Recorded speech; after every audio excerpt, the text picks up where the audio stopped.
Bangla Info News Update. স্বাধীনতা সংগ্রামী নেতাজি সুভাষচন্দ্র বসুর ১২৯তম জন্মবার্ষিকী উপলক্ষে রাজধানী আগরতলায় এক বর্ণাঢ্য র্যালির আয়োজন করা হয়। আগরতলার নেতাজি স্কুলের উদ্যোগে এই র্যালিতে উপস্থিত ছিলেন রাজ্যের মুখ্যমন্ত্রী ড মানিক সাহা, পাশাপাশি স্কুলের শিক্ষক-শিক্ষিকা ও বিপুল সংখ্যক ছাত্রছাত্রী। শুক্রবার সকালে র্যালিটি আগরতলার নেতাজি স্কুল প্রাঙ্গণ থেকে শুরু হয়ে শহরের বিভিন্ন গুরুত্বপূর্ণ সড়ক পরিক্রমা করে। র্যালিতে অংশগ্রহণকারী ছাত্রছাত্রীরা নেতাজির আদর্শ ও দেশপ্রেমের বার্তা সম্বলিত প্ল্যাকার্ড ও ব্যানার বহন করে এবং দেশাত্মবোধক স্লোগানে মুখরিত করে তোলে গোটা এলাকা। অন্যান্য অতিথিদের সঙ্গে নিয়ে আমাদের জাতীয় পতাকা এখানে হয়ে থাকে এবং আমরা প্রতি বছরই বসে থাকি এই দিনটির জন্য। বিশেষ করে এই স্কুলের যারা ছাত্রছাত্রীরা আছেন এবং যারা টিচাররা আছেন তাদেরও বিরাট একটা দায়িত্ব এবং ওনারাও কিন্তু একটা প্রিপারেশন এটা মাথার মধ্যে সবসময় থাকে যে এই বছর আমরা কি ধরনের থিমের উপর ভিত্তি করে কি ধরনের চিন্তা ভাবনা মাথায় নিয়ে যখন এই বর্ণাঢ্য শোভাযাত্রা এই আগরতলার যখন যাবে সেটা যেন প্রেজেন্টেবল হয়, তাদেরও বিরাট একটা দায়িত্ব। তো আজকের এই এবং আমরা সবাই জানি আজকে আগরতলাবাসী তথা বাইরের থেকে বহু লোক এখানে বসে থাকে রাস্তার দুধারে। ওনারা এই যে শোভাযাত্রা নেতাজি সুভাষচন্দ্র বোসকে যে শ্রদ্ধার্ঘ্য এবং ওনাকে স্মরণ করার যে আজকের এই দিন, সবাই দাঁড়িয়ে থাকে অনেকক্ষণ পর্যন্ত। দূর দূরান্ত থেকে এখানে আসে, আজকের না, এটা বহু পুরনো। এখানে আমার পূর্ববর্তী বক্তা বলেছেন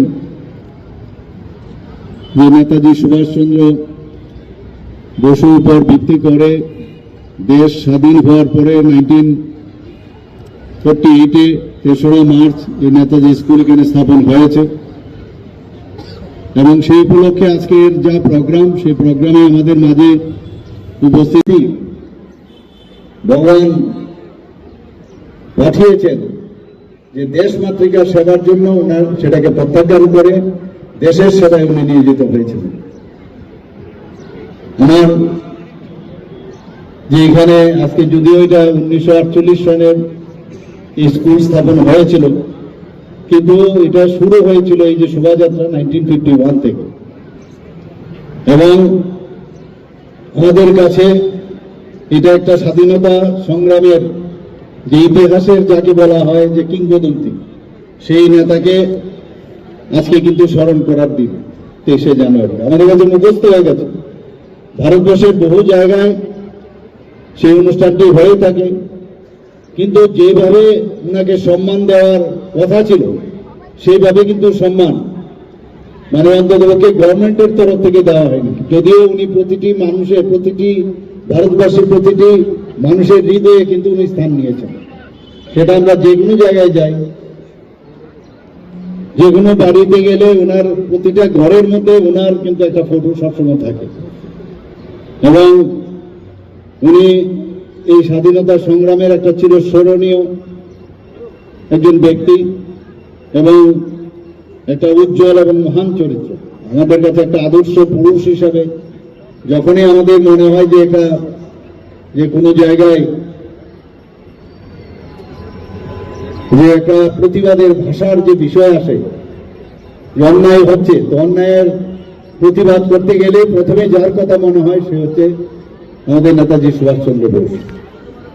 আজকে উনি আমাদের মধ্যে নেই, আমরা জানি না ওনার মৃত্যু সম্পর্কেও কত রকমের অনেক ধরনের কথা আছে, আমরা এখনো জানি না। কিন্তু আমরা যদি ওনাকে যেহেতু আমরা এখন দেখতে পাইনি এবং ওনার সম্পর্কে ওনার মৃত্যু নিয়ে অনেক ধরনের কথা আছে, কিন্তু উনি আমাদের কাছে কিন্তু চিরস্মরণীয় হয়ে থাকে। কেন্দ্র করে অনেকে রাতভর ঘুম হয় না। এক তো টিচারদের তো আছেই, ছাত্রছাত্রীদেরও আছে, আবার পুরো ফ্যামিলির মধ্যে মা বাবাদেরও কিন্তু একটা বিরাট চিন্তা যে কখন ছেলে মেয়েকে পাঠাবে, একদম ভোর রাত্রে কিন্তু এখানে পাঠাবে। সেই অভিজ্ঞতা আমার আছে। কারণ সবাই ফ্যামিলির মধ্যে কেউ না কেউ স্কুলের সাথে যুক্ত ছিল। তো তার উপর ভিত্তি করে আজকের এই যে একটা সুন্দর একটা প্রোগ্রাম, সত্যি আমাদের জন্য একটা বিশেষ দিন। এবং আজকের এই যে বর্ণাঢ্য শোভাযাত্রা, তার জন্য আমি এখানে দেখতে পাচ্ছি অনেক ধরনের যে থিম বেসড তাদের প্রোগ্রাম এখানে রেখেছে, এবং সেগুলো যখন রাস্তায় যাবে তখন সবাই তাদের কাছে একটা আনন্দের বিষয় হবে। এবং প্রকৃত অর্থেই নেতাজি সুভাষচন্দ্র বসুকে যে শ্রদ্ধা নিবেদনের যে বিষয়, সেটা কিন্তু চলে আসবে, ওনাকে স্মরণ করারও দিন আসছে। আমরা সবাই জানি যে এই আজকের দিনে, যে জানুয়ারি 23, 1897 উনি কটকে, যেটাকে উড়িষ্যা বলা হতো বা এখন বর্তমানে উড়িষ্যা, সেখানে ওনার জন্ম। আমরা যখনই এই কটকে আমরা যাই একবার, এটা উনি একটা নস্টালজিক একটা ফিলিং থাকে যে একবার ওনার যে বাড়ি, যেখানে ওনার জন্ম হয়েছে, সেখানে কিন্তু আমরা একবার হলেও যাই। এবং সেখানে যাওয়ার পর সেই বাড়ির বিভিন্ন জায়গা একে ভাবতে থাকি, ইমাজিন করতে থাকি যে যখন ছোট ছিল কি অবস্থায় ওখানে উনি কি ছিলেন। কেউ ভাবতেও পারেনি যে এই জায়গার থেকে, এই বাড়ির থেকে এরকম একজন